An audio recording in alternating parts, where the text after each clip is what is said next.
I got 5 pitchers and 5 hitters outside the top 100 that you shouldn't be sleeping on in drafts this season, and that list is coming up next on Beat the Odds. Don't go anywhere.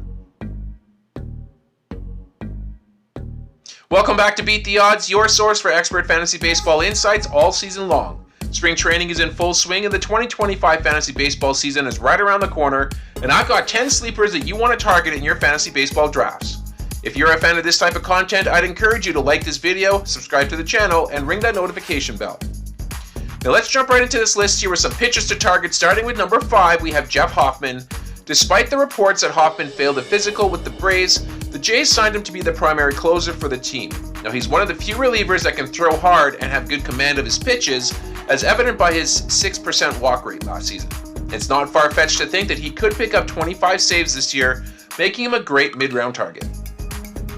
Let's go to number 4, we have Tanner Scott. Now the Dodgers made a few splashes this offseason, including inking Tanner Scott to a 4-year $72 million contract. Now that's prime closer money, and you can expect that he's going to be turned to in the 9th inning to finish up a close game. I'm a little worried about his walk rate, but he induces so much weak contact that it all washes out in the end. Let's move on to number 3, we have Brandon Pfaadt. Now Pfaadt, despite having an awful 5.07 career ERA, has shown to be quite unlucky, especially last year.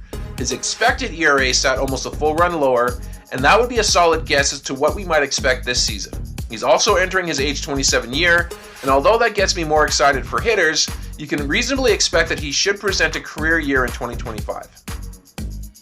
Moving on to number 2, we have Sandy Alcantara. Now, do you remember Sandy's 2022 season? Sub-1 whip, 14-9 record for the season, and a Cy Young award. Now, hopefully it's still fresh in your mind. Now, Sandy's not going to be as valuable in roto leagues where you need to track strikeouts per 9 like a hawk, but he's amazing in every other format. He's got immense upside for a 14th round pick this season. And at number 1 for pitchers, we have Kodai Senga. That ghost forkball?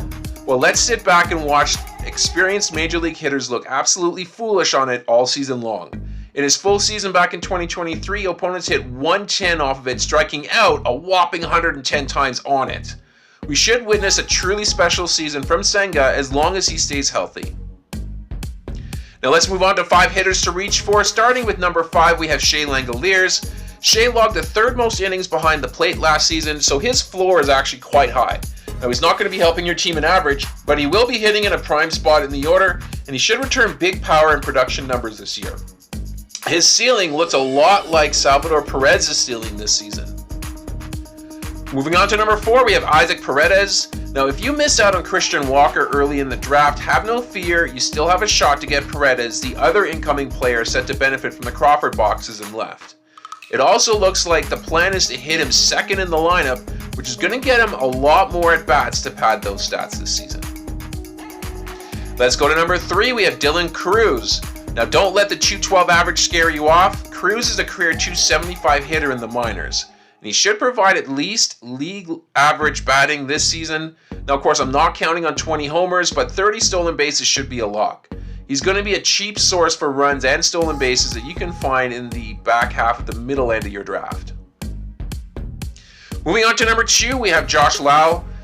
There are holes in Lau's swing that need to be addressed, and his landmark 2023 season was a little lucky, but he had a down year last year and he should bounce back nicely.